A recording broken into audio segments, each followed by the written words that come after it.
अब लगता है कंटेंट के लिए दोनों बहन भाई आपस में एक दूसरे के साथ कंपटीशन करने लगे हैं, या ये कहिए कॉपी करने लगे हैं। दोनों के बच्चों के वैक्सीनेशन हुए हैं। पहले डब्बा के बच्चे का वैक्सीनेशन हुआ और उसने पूरा ड्रामा करके दिखाया कि फर्स्ट टाइम वैक्सीनेशन होने वाला है, बच्चा रोएगा, अच्छा नहीं लगेगा, बहुत बुरा लगेगा, कैसे दिल पे पत्थर रख के वो वैक्सीनेशन कराएगी। और वैक्सीनेशन के नाम पे पहली बार अपनी अम्मी को लेकर गई कि आप चलो मेरे साथ में। वो बात दूसरी है कि जिसको वो लेके गई उसने ये कहा मैं तो बाहर बैठी रहूंगी, तुम वैक्सीनेशन कराओ, मेरी हिम्मत नहीं है। तो बच्चे के वैक्सीनेशन को पूरी तरह से कंटेंट में बदला। अब व्लॉग में भी इसी तरीके से दिखाया जैसे कितनी बड़ी मुसीबत हो और कितनी मुसीबत का सामना इन्होंने किस तरीके से किया है। अब आ जाते हैं जनाब के ऊपर। जनाब ने भी बिल्कुल वही फॉलो करने की कोशिश करी और टाइटल में ही लिख दिया रूहान से ज्यादा हम घबराए, और इस तरह से एक व्लॉग छाप दिया उसके बच्चे के नाम का भी। यानी इन्होंने भी वैक्सीनेशन को एक कंटेंट में बदल दिया। क्या आपको सचमुच में ही लगता है जिस तरह से इन्होंने इसे कंटेंट में बदला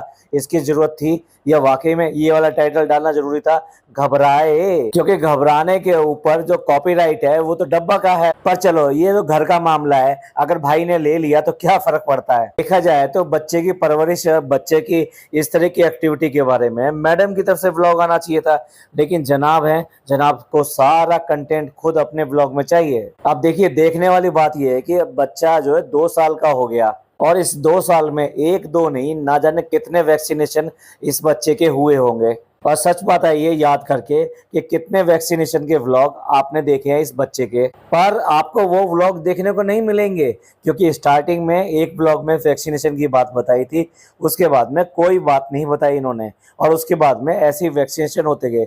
यानी वैक्सीनेशन एक नॉर्मल चीज होगी, एक बार कंटेंट काट दिया तो उसको दोबारा रिवील नहीं किया। लेकिन भाई जैसे ही डब्बा ने अपना व्लॉग डाला और वैक्सीनेशन को एक कंटेंट बनाया, वैसे जनाब को भी याद आ गया चलो हम भी बना देते हैं क्योंकि हमारे बच्चे का भी एक वैक्सीनेशन ड्यू होने वाला है। तो व्हाट इज दैट, ये क्या इनका कंपटीशन है कि मैं ऐसा बनाऊंगा तो तुम भी ऐसा बनाओगे? जनाब को फटाफट याद आ गया, ओहो हो, इस पर तो हमें भी व्लॉग बनाना चाहिए, चलिए एक व्लॉग बना लेते हैं। चलिए बात करेंगे जनाब के व्लॉग के बारे में और किस तरीके से ये सब चीजों को सिंपैथी में कन्वर्ट करके व्लॉग में कन्वर्ट कर देते हैं। आज की चर्चा में आपका स्वागत है। जो लोग चैनल पर पहली बार आए तो प्लीज सब्सक्राइब कर लें और बेल आइकन भी दबा दें जिससे कि आने वाली वीडियो की इन्फॉर्मेशन आपको टाइम से मिल जाए। आप हमारी इंस्टा आईडी पे भी हिट कर सकते हैं, इंस्टा आईडी नीचे दी हुई है। चलिए वैक्सीनेशन की बात चली है तो वैक्सीनेशन तो असल मायने में देखा जाए जनाब और मैडम का दोनों का होना चाहिए, क्योंकि कहीं ना कहीं बचपन में इनकी कुछ कमी रह गई थी, इसलिए इनकी याददाश्त जो है ना वो खराब हो गई है और ये वैक्सीनेशन इनकी याददाश्त के लिए लगना चाहिए। जनाब को और मैडम को ये याद नहीं है कि उन्होंने बच्चे का इंस्टा अकाउंट कब बनाया था, बनाया भी था या नहीं बनाया था। देखो बेचारे बिना काम धाम के ऐसे ही बिजी रहते हैं, इनको कहां कहां याद रहेगा हमने कब कब क्या क्या बोल दिया, क्या क्या कर दिया। और वो पब्लिक डोमेन में आ गया है, और पब्लिक डोमेन में आ गया तो पकड़े जाने की 100% संभावना है। जब लोगों ने याद दिलाया, भर भर के याद दिलाया, कमेंट करे, तब जाके जनाब को ये याद आया, ओहो हो, वो वाला अकाउंट, अच्छा अच्छा, इंस्टा का अकाउंट, अच्छा अच्छा, इसका अकाउंट बच्चे का, हाँ हाँ ये तो हमने बना दिया था। जनाब जो बताने के लिए आए हैं स्टार्टिंग में व्लॉग के कि हाँ वो इंस्टा अकाउंट तो हमने इनका अक्टूबर 24 में बना दिया था। मतलब अभी ऐसे याद करके अपनी मेमोरी पे जोर दे रहे हैं क्योंकि कभी इनके दिमाग पे कुछ लगा था बचपन में, तब से ही ऐसे हैं। इनको बहुत ज्यादा झूठ बोलने की आदत है, इनको झूठ को अपना भुलावा देकर कि इनकी याददाश्त कमजोर है, ये सब काम चलते रहते हैं। सच पूछो तो अगर गिनाना शुरू करें हम इन्होंने कब कब किस किस व्लॉग में झूठ बोला तो एक लंबी लिस्ट हो जाएगी। यस, अब यहाँ पर आ गए हांगने के लिए, यानी कि एक्सेप्ट करने के लिए, मेरा मतलब ये था एक्सेप्ट करने के लिए आगे। हाँ ये अकाउंट तो हमने अक्टूबर 24 में बना दिया था, और जो बना दिया था ना वो इसलिए बना दिया था कि ये वाला नाम जो है वो मिलता नहीं है और वो रजिस्टर कराना जरूरी है, और नेम अगर कोई और ले लेता तो ये उस पर्टिकुलर नाम से नहीं बना सकते थे।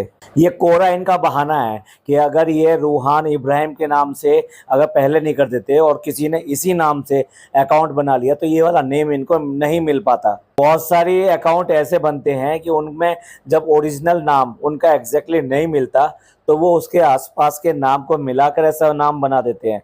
फॉर एग्जाम्पल अगर इन्हें रूहान इब्राहिम नहीं मिलता तो ये ऐसे लिख सकते थे रूहान शोएब इब्राहिम। अब अब क्या ये भी दुनिया में ऐसा होगा कि रूहान किसका बेटा है, शोएब का बेटा है, और कोई और भी हो और वो भी इब्राहिम हो? ऐसे कोइंसिडेंस होना कितने प्रोबेबिलिटी है उसकी? ये सिर्फ खिसियानी बिल्ली खंबा नोचे वाली बात है। अब बात इनकी पकड़ी गई है और लोगों ने बहुत बुरा बुरा बोला है कि क्यों झूठ बोलते हो, क्यों इतना इतरा के दिखाते हो, कितना एक्टिंग करके दिखाते हो। अब आप देखिए कितनी ज्यादा मैडम ने मिन्नतें करी थी, जिद करी थी इस बात की, नहीं बना दो ना, बना दो ना, और जनाब ने भी उसको कोई भाव नहीं दिया था और बहुत देर में जाके कहा अच्छा ठीक है मैं बना दूंगा। ये स्क्रिप्ट जो कौन से सीरियल की थी?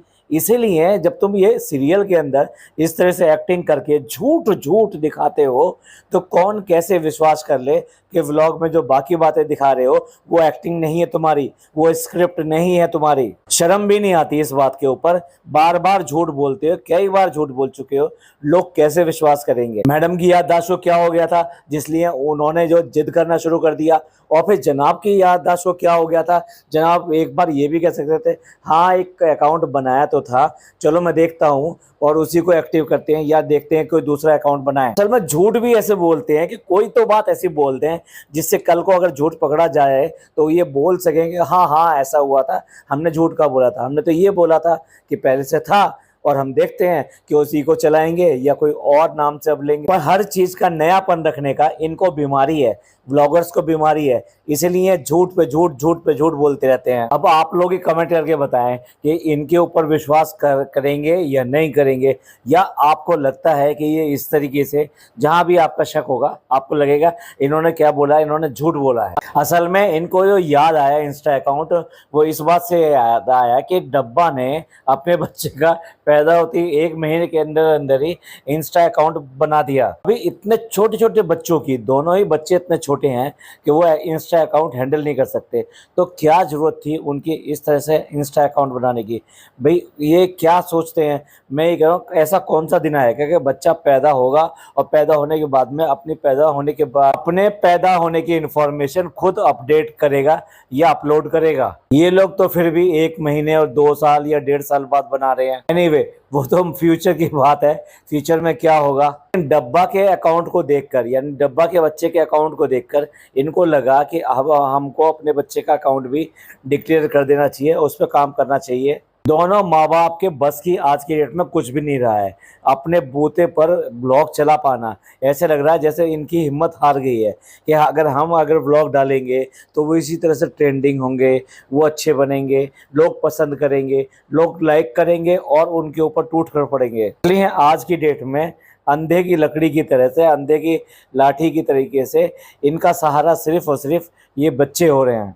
जनाब को गैजेट्स वगैरह का काफ़ी शौक है, तो अब नया गैजेट आ गया है, यानी मेटा ग्लास ले आए हैं। कई सारे व्लॉगर यूज़ करते हैं इस मेटा ग्लास को, क्योंकि इसको हैंड्स फ्री आप कैमरा यूज़ कर सकते हैं, वॉइस रिकॉर्डिंग भी साथ साथ होती रहती है और दूसरे को पता भी नहीं लगता कि इस तरीके से व्लॉग की रिकॉर्डिंग कर रहे हैं। तो जनाब ने सबसे पहले वो ग्लास दिखाया, यानी मेटा ग्लास दिखाया, और उसके बाद में सीधे चल दिए किचन में निक्कू और डी दादा वहाँ पर काम कर रहे हैं। जनाब जो टशन के साथ में चश्मा लगाकर सीधे किचन में पहुँचते हैं और पूछते हैं कि क्या कर रहे हो तुम लोग। निक्कू और इन सबको पता है कि ये आदमी कैसा आदमी है, ये घर के अंदर चश्मा लगा के घूम रहा है, ये कोई नई बात नहीं है, ये तो ऐसा करता ही करता है। तो इसलिए उसने आराम से कहा कि वो बेबी का हलवा बना रहा है और उसके बाद में दूसरा हलवा एक और बनेगा। पता नहीं 2-2 हलवे क्यों करके बन रहे हैं, एक हलवा बच्चे के लिए है, एक हलवा वैसे है। और हलवा खाता है, पता नहीं नमकीन खाता है हलवा या मीठा खाता है। ओ यस, मैडम तो मीठा मना करती है कि मीठा नहीं देना है। मैडम ये कौन सा वाला हलवा खिला रही हैं? भाई हमें कमेंट करके जरूर बताइएगा ये कौन सा वाला हलवा है जो बिना मीठे के बन रहा है, बिना नमक के बन रहा है। अच्छा कहीं जो ना निक्कू कुछ बोल ना दे, इसलिए जनाब ने फटाफट बोला कि साथ साथ रिकॉर्डिंग भी हो रही है। जैसे डी दादा ने बताया कि ये चश्मे से रिकॉर्डिंग हो रही है, ये निक्कू का मुंह तो बिल्कुल फक पड़ गया और उसका आंखें एकदम ऐसे खुली की खुली रहेगी और गौर से देख रहा था कि ये चश्मा ये कैसे रिकॉर्डिंग कर रहा है। हो सकता है जनाब को डर था कि अगर इसे नहीं बताया तो ये कहीं कोई भेद ना खोल दे। पता चला कि जैसे कहते हैं ना कि गए थे नमाज बख्शवाने और साथ में रोजे भी ले आए। अच्छा जनाब और मैडम ने बच्चे को आखिर बना क्या दिया? मानते हैं वो थोड़ी थोड़ी एक्टिविटी अपनी इम्प्रूव कर रहा है और बेटर वे में परफॉर्म कर रहा है, जब 2 साल का हो गया उसके बाद। भाई ये सोच पाना उस बच्चे का कि वो जो जा रहा है वो वैक्सीनेशन के लिए जा रहा है, इसलिए वो पहले से डरना शुरू कर दे, वो पहले से मना करना शुरू कर दे कि नहीं नहीं मैं नहीं जाऊंगा। भाई ऐसी कौन सी एक्टिविटी है जिससे बच्चे को ये पहले से ही लग गया कि नहीं वैक्सीनेशन के लिए लेके जा रहे हैं मेरे को, और अब वहां पर जाके इंजेक्शंस लगेंगे मुझे। ज्यादा ओवर एक्टिंग नहीं करती जनाब और मैडम ने, यानी इसको बहुत ज्यादा हाइप नहीं दे दी। ये इतना छोटा बच्चा है, ये समझ जाए कि उसको ले जाया जा रहा है वैक्सीनेशन के लिए, इसलिए वो पहले से ही डल हो गया, वो वैसे ही नो नो नो करने लगा, और वो पहले से ही पहचान गया इस बात को। जनाब का ये कहना क्लिनिक के सामने पहुंचकर कि अभी ये टाइम है इसलिए हम यहीं वेट करते हैं, और बच्चा ये समझ जाए कि ये जो लेकर आए हैं ये क्लिनिक है ये, और यहीं पे वैक्सीनेशन होता है।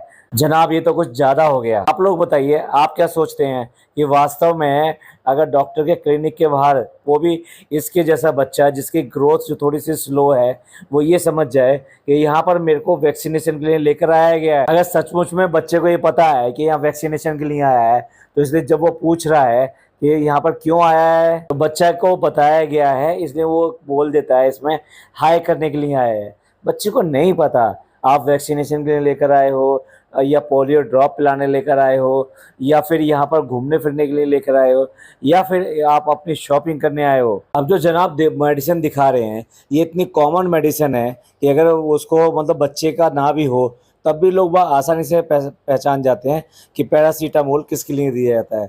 अच्छा, उसके बाद में बच्चे के साथ में खेलना शुरू कर देते हैं सड़क के साइड में। बच्चा अगर इतना खेल रहा है तो क्या वास्तव में उसको पता है, रियल में उसको ये पता है कि तेरे को वैक्सीनेशन के लिए लाया गया है? नहीं पता। सिर्फ दर्शकों को ये बताने के लिए है कि वैक्सीनेशन हुआ है, बच्चा रोया है, इसलिए उसको नफरत हो गई अपने पापा से तो कार में बैठते ही पूछता है कि पापा से गुस्सा है वो। बच्चे ने रो लिया, इंजेक्शन लगवा लिया, सब कुछ हो गया, तो बच्चे को ये सब चीजें याद नहीं दिलाई जाती कि तुम्हें कहाँ दर्द हुआ था, कैसे दर्द हुआ था, क्या किया था डॉक्टर ने। कौन बच्चा बताना चाहेगा कि उसको कहीं पर थप्पड़ लगाया तो बाहर आके भी बताए कि हाँ इससे मेरी लड़ाई हुई थी तो इसी ने मेरे को थप्पड़ मार दिया और मैं कुछ नहीं कर सका। क्या जनाब गांधी जी के युग में पहुंच गए कि जहां उन्होंने बताया था कि सच सच बोलना और कुछ मत बोलना, तो बच्चे को याद दिला दिलाकर उसको बता रहे हैं कि तेरे को कितना दुख हुआ था। यही नहीं, अभी तो ये एक बार और उसको टीज करेंगे इसी तरीके से, जब आएगा तो मैं बताऊंगा। लिए पूछ लिया बच्चे से क्या हुआ, कहाँ दर्द हुआ, कहाँ पर लगा है, कितने लगे हैं। आखिर उसको भी तो याद रहना चाहिए कि कितनी बार उसको दुख पहुंचाया गया है। और उसके बाद जैसे इनका प्रोग्राम होता है, क्योंकि मैडम को चाय पीनी होती है तो वो मॉल चली जाती है, लेकिन उसके लिए भी वो बच्चे के लिए बोलते हैं कि भाई बच्चे ने कहा है इसलिए वो मॉल आए हैं।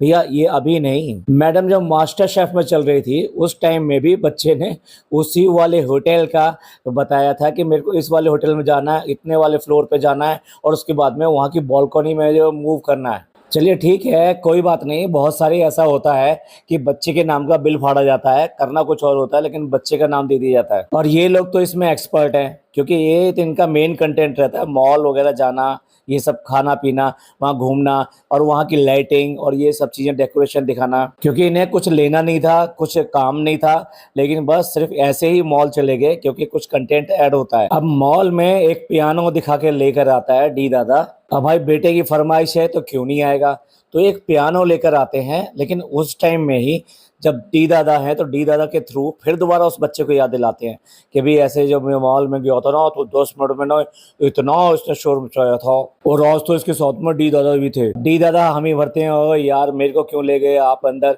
ये तो तुम खुद ही करा लेते, मैं तो देख नहीं सकता, मैं तो इसकी दूसरी वाली माँ हूँ। जबकि डी दादा का भी अपना बेटा है, उसे इतने सारे नहीं थी लेकिन कम से कम एसेंशियल जो वैक्सीनेशन होते हैं वो तो कराए ही होंगे इन्होंने भी। डी दादा के पास इतने पैसे कहाँ है कि वो पेनलेस जो है वैक्सीनेशन कराएं। बट इतने साल हो चुके हैं मैडम के साथ रहते रहते, तो उन्हें पता लग गया है कि कहाँ पर कितना बोलना है और क्या बोलना है। डी दादा ने भी अपनी स्क्रिप्ट के अनुसार बोल दिया, नहीं नहीं नहीं मेरे को बहुत बुरा लगा, बच्चा बहुत रोया था, मेरे से देखा नहीं गया, आप मेरे अंदर लेके चले गए, मेरे साथ अच्छा नहीं किया आपने। अब आप ये देखिए बच्चा अब 2 साल का हो चुका है, अब वो खूब अच्छी तरह चलता है, फिरता है, भागता है, दौड़ता है और एंजॉय करता है, लेकिन आज भी उसके साथ में स्ट्रोलर चलता है। स्ट्रोलर चलता है या डी दादा चलते हैं, मतलब उसको हमेशा या तो गोद में लिया जाता है या फिर स्ट्रोलर के अंदर रखा जाता है।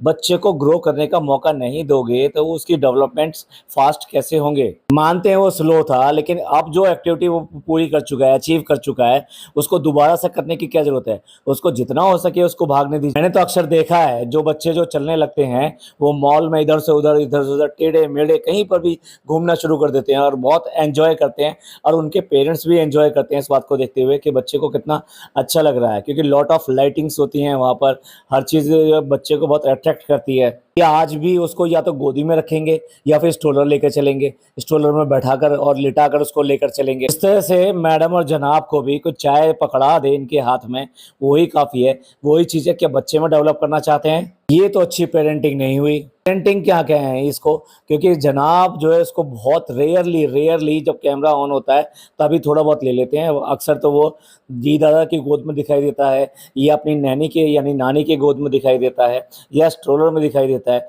मैडम तो आजकल ले ही नहीं सकती उसको, लेकिन बच्चे को फादर वाला प्यार या टच नहीं मिलता, क्योंकि जनाब ना कुछ इस तरीके के हैं कि मजे लेने हो तो मैं हूँ, और वरना तो आप तुम सब लोग संभालो, तुम्हारा काम है संभालना, मेरा काम नहीं है। बच्चे के पैदा होने के टाइम पे ही जनाब ने क्लियर कर दिया था, भाई देखो मेरे बस की नहीं है डायपर वाइपर बदलना, ये सब आपका काम है, ये आप करना, मैं नहीं करूँगा। जनाब हो और कुछ अजीब चीज़ ना करके दिखाएं।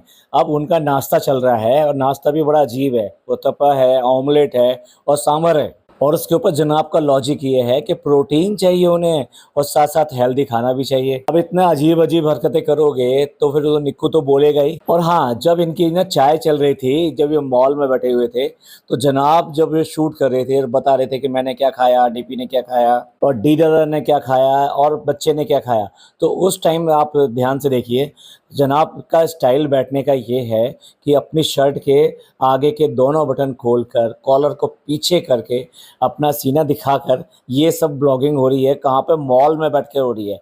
मतलब अगर कैमरा ऑन हो तो जनाब जो जल्दी से फटाफट अपने एक्टर वाले मूड में आ जाते हैं। काम बेशक ना मिल रहा हो लेकिन स्टाइल पूरे रहते हैं। पर एक मुस्लिम होने के नाते ये क्या चीज़ें अच्छी हैं, और ये चीज़ अगर मुस्लिम की बात ना भी करें तब भी ये कोई पब्लिक प्लेस पे इस तरीके की चीज़ें करना ये कहाँ अच्छा लगता है। सच पूछिए तो ये छपरी वाले जो होते हैं ना, छपरी वाली हरकतें हैं सर। अब बच्चे के लिए जो पियानो लेकर आए हैं उसकी ओपनिंग की बारी आ गई है। जो पियानो लेकर आए हैं वो देखो आप कितना अनस्टेबल है। वैसे तो इतनी केयर करते हैं कि बच्चे की ऐसा है वैसे है, लेकिन वो बड़ा अनस्टेबल सा है। उसकी पियानो टेबल वो अनस्टेबल है, और जो चेयर लेकर आए हैं, आई मीन स्टूल टाइप से उसके साथ में आया है, वो भी इतना अनस्टेबल है और इतना छोटा है कि बच्चे को बैठने में ये है कि अगर वो पीछे की साइड को थोड़ा सा बैठ जाए तो शायद वो पीछे की तरफ गिर जाए। पर यह है कि माशाल्लाह बच्चे का ग्रोथ हो रहा है तो वो अंडरस्टैंड करता है, वो बैलेंस बनाना सीख गया है वो, तो इसलिए वो प्रॉपर्ली वो बैलेंस बना रहा है। और मैडम ने पिंक कलर देखा और बोलना शुरू कर दिया, भाई लड़की वाला ले आया पियानो, क्योंकि पापा को भी लड़की वाली चीज़ें ज़्यादा पसंद है, बेटा भी उसी लाइन पे जा रहा है। आजकल ये लोग साइलेंट प्रमोशन बहुत करने लगे हैं। अब जिस जिम में जनाब जाते हैं, वहाँ जिम ओनर का बर्थडे है और बर्थडे के बाद में उसका प्रमोशन कर रहे हैं कि क्या स्कीम लेकर आए हैं वो मानसून सीजन में जिम के लिए, और क्या क्या फैसिलिटीज उनके जिम में अवेलेबल हैं। आजकल इस तरीके से साइलेंट प्रमोशन ये करते रहते हैं। इससे पहले आपने देखा होगा डेंटिस्ट का ये पूरी तरह से प्रमोशन वहाँ कर रहे थे, कहाँ पर है, कैसे है, क्या क्या काम करते हैं, कितना स्टाफ है, कब कब इन्होंने क्या क्या सर्जरी और आई मीन ट्रीटमेंट कराए हैं। मैडम ने अपने हेयर डाई कराए हैं और उसके बाद में उनका जो टारगेट थेरेपी चल रही है उसके बारे में बता रही हैं कि भी उन्हें किसी भी तरीके से डिहाइड्रेट नहीं रहना है, और जो सिम्टम्स हैं वो अभी तो इनको नहीं दिखाई दे रहे हैं। वैसे इस मामले में मैडम स्ट्रॉन्ग हैं और कोई भी चीज़ हो वो पॉजिटिवली लेकर और विल पावर के साथ में करती हैं, जबकि जनाब जनाब तो वाकई में मैन चाइल्ड है। मैडम को बूस्ट करना पड़ता है उनकी हर चीज़ के लिए। और एक बार फिर सन ग्लासेस का आ गया कमाल, जब वो नमाज पढ़ने जा रहे हैं, और आगे आने वाले व्लॉग्स में आप सन ग्लासेस का आई मीन मेटा ग्लासेस का ज़्यादा से ज़्यादा उपयोग जो है जनाब करते हुए दिखाई देंगे। तो चलिए, ये था जनाब का एक व्लॉग, कुछ घिसी पिटी बातें और कुछ बच्चे का कंटेंट और जनाब की हीरोपंती, यही था इस व्लॉग के अंदर। ये पॉडकास्ट आपको कैसा लगा? अच्छा लगा हो तो प्लीज़ लाइक कीजिए, सब्सक्राइब कीजिए, शेयर कीजिए। थैंक यू, धन्यवाद, शुक्रिया।